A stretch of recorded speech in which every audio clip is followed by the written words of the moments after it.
Salut les apprentis photographes. Aujourd'hui je vous raconte comment j'ai passé des heures à être interrogé dans un camp militaire en Iran. Tout ça à cause d'une seule photo. Ouais, ouais.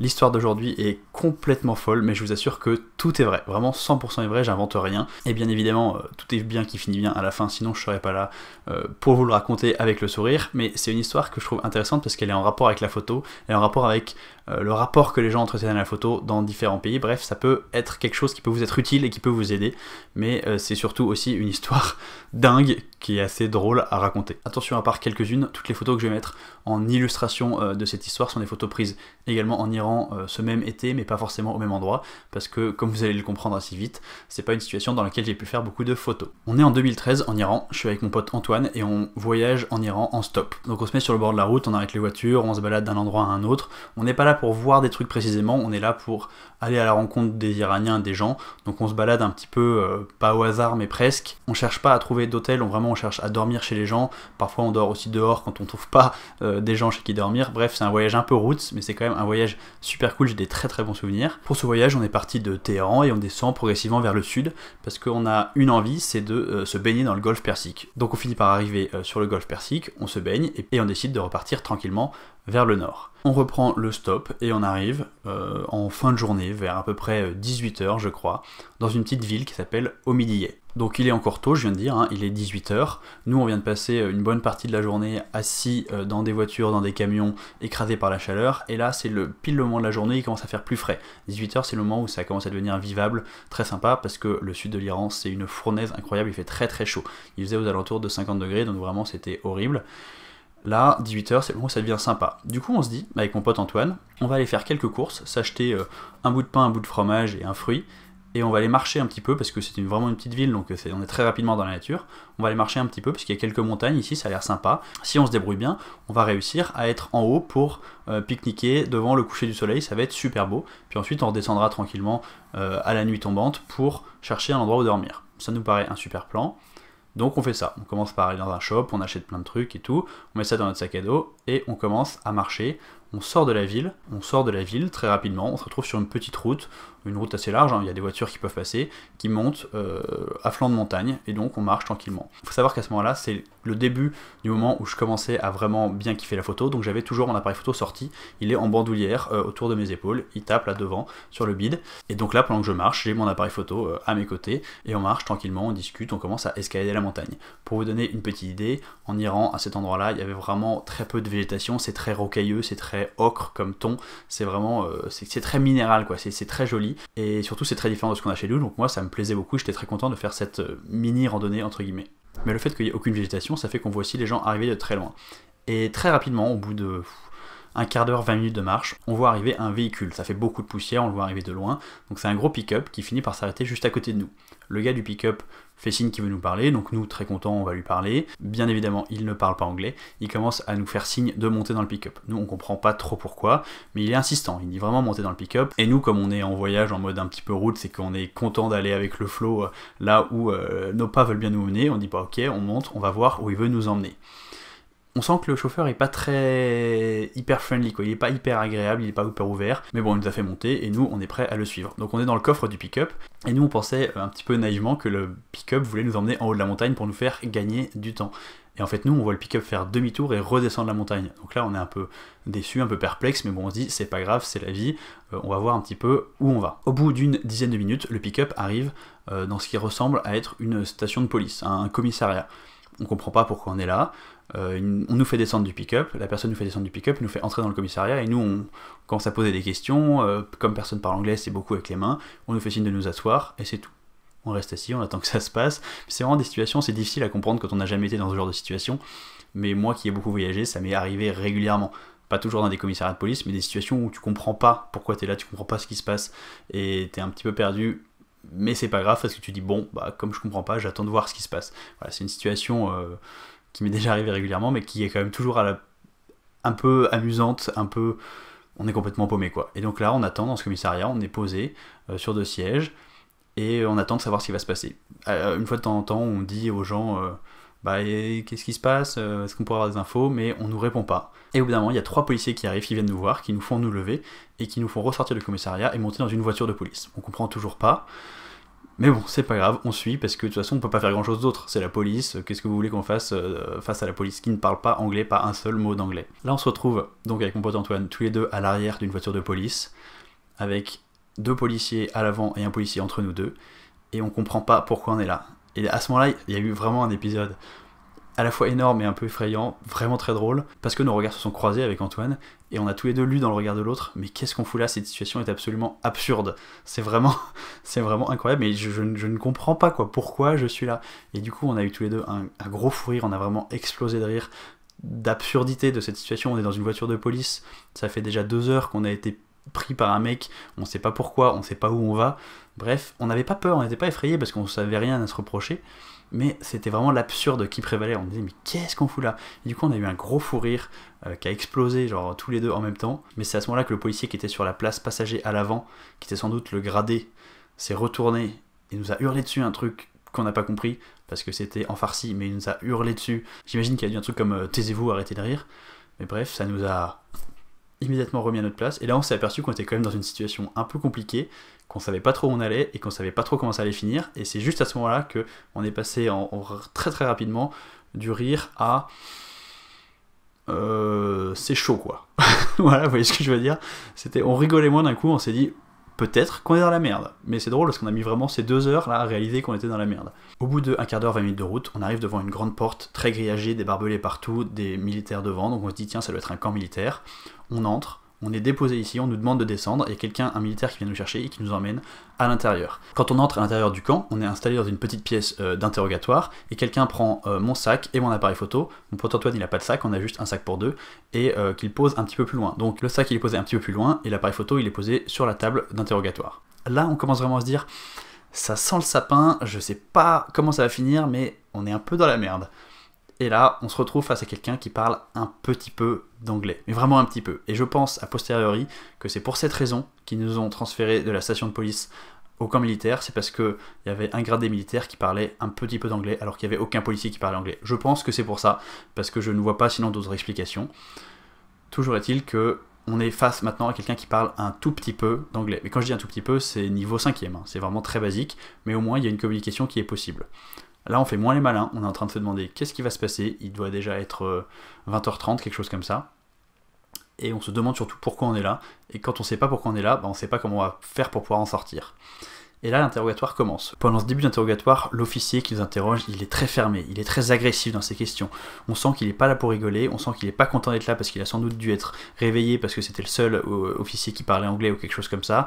En tout cas, il est pas content, il nous le fait sentir, et nous on se sent vraiment très mal. On se dit...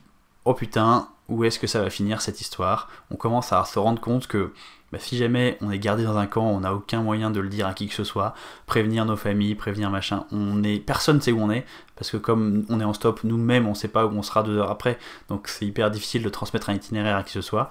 On commence à se dire que ça sent vraiment, vraiment mauvais, et on commence à vraiment flipper, à avoir un peu les chocottes tous les deux avec Antoine. Sans compter que la communication est difficile parce qu'il parle très mal anglais, et que vous savez que quand on communique mal avec quelqu'un, c'est beaucoup plus facile de s'énerver, on va beaucoup plus s'agacer de choses qu'on comprend pas, donc ça n'aide pas du tout la conversation à être fluide, ça n'aide pas du tout la bonne humeur de la personne qui nous interroge. Le mec nous pose plein de questions et ne répond à aucune de nos questions. Nous on demande pourquoi on est là, le mec nous répond pas et nous pose des questions. Les questions elles sont très diverses, mais elles sont toutes orientées sur, en gros, qu'est-ce qu'on fout là? Pourquoi vous êtes en Iran? Ça fait combien de temps? C'est quoi votre itinéraire? Vous allez où ensuite? Mais pourquoi vous avez choisi l'Iran? Quelle drôle d'idée. Comment ça, vous dormez chez les gens? Est-ce que je peux avoir une réservation d'hôtel? Non, il n'y a pas de réservation d'hôtel. Quand est-ce que vous repartez d'Iran? Bref, tout un tas de questions sur notre trajet, et nous, on a des réponses à quasiment aucune de ces questions, parce que, globalement, notre voyage, il n'est pas prévu. C'est on va un peu là, puis on verra, puis si quelqu'un veut nous emmener ailleurs, on va ailleurs, bref... On ne sait pas quand est-ce qu'on part d'Iran, on ne sait pas où est-ce qu'on dort demain, on ne sait pas où est-ce qu'on va demain, on ne sait pas où est-ce qu'on dort même ce soir. Il faut savoir qu'en 2013, c'est encore un moment où il y a peu de tourisme en Iran. Il y en a un petit peu, mais vraiment en 3 semaines là-bas, on en a croisé 2 quoi. C'est incroyable pour des Iraniens de voir des touristes. Du coup, vraiment, l'interrogateur insiste beaucoup, mais pourquoi, mais pourquoi, mais pourquoi, les questions elles se répètent, il nous pose des questions qu'il nous a déjà posées encore et encore et encore, et ça dure longtemps, ça dure longtemps, ça dure longtemps. Je pense qu'il y a une vraie interrogation de la part de l'officier qui nous interroge, qui se dit, mais c'est pas possible qu'il y ait des gens qui viennent en Iran pour juste être des touristes, quoi. C'est pas un pays de touristes, donc si vous êtes en Iran, il doit y avoir d'autres raisons plus profondes. Au bout de quelques heures de questions, encore et encore, on commence à en avoir vraiment marre, mais on n'est plus dans cette euphorie où on était au début, on commence vraiment juste à flipper. Donc, tout simplement, on répond aux questions, on essaie d'être factuel, on essaye de dire mais si, mais on montre un petit peu notre itinéraire sur la carte, on montre ce qu'on a fait, mais on n'a rien en fait, on n'a aucune réservation d'hôtel, on n'a rien, on n'a pas de voiture de location, pas de ticket de bus, rien du tout. Du coup, ça paraît vraiment très bizarre pour la personne. Et au bout d'un moment, au bout de quelques heures, il met la main sur l'appareil photo qui est encore sur la table, sur le bureau, et il dit allume-moi ça. Enfin, il essaye de l'allumer lui-même, il n'y arrive pas, et puis il me le tend en disant de l'allumer. Et donc je l'allume, et il me dit bah comment on fait pour regarder les photos, et il commence à faire défiler les photos. Et à un moment il arrive sur une photo, et il freeze, il s'arrête, il fait c'est quoi ça? Je dis bah c'est une photo que j'ai prise, c'est en l'occurrence toute une série de photos que j'ai faites dans cette région-là, au sud de l'Iran, parce que comme je le disais au début, nous on voulait absolument aller se baigner dans le golfe Persique, ce qu'on a fait, et donc j'ai fait pas mal de photos autour, pendant la baignade, avant, après tout ça. Et puis après je fais des photos, que ça soit par la fenêtre des voitures, quand on est en train de faire du stop, ou quand on est en pause, bref je fais des photos un peu tout le temps quoi. Et donc j'ai beaucoup de photos de cette région, et il y a plusieurs photos sur lesquelles il s'arrête en me disant c'est quoi ça? Et moi je lui dis bah c'est une photo, je crois que c'est à tel endroit, ou tel endroit, et je comprends assez rapidement que les photos lui posent un gros problème, et que c'est les photos en fait le problème principal. Il me demande assez vite comment on fait pour supprimer les photos. Au début il veut tout supprimer, donc moi je dis non, faut pas tout supprimer, c'est toutes mes photos de voyage, c'est important. Et du coup il me dit bah comment on fait pour supprimer certaines photos, et il me dit de le faire devant lui, donc je prends l'appareil photo et je supprime une photo, il me dit celle-là oui tu supprimes, celle-là tu supprimes. Et quand il me dit de supprimer, je comprends assez rapidement qu'il me fait supprimer toutes les photos sur lesquelles on voit deux choses, soit un militaire, soit un tout petit bout de barbelé dans un coin, parce que ça veut sans doute dire qu'il y a une installation militaire, soit des installations pétrolières. Et des photos comme ça, j'en ai pas mal, parce que c'est l'essentiel des choses qu'on voit dans cette région du sud de l'Iran. Entre deux villes, tu peux avoir du désert pendant des heures, et il y a juste quelques puits de pétrole de temps en temps, donc j'ai fait des photos de ça forcément.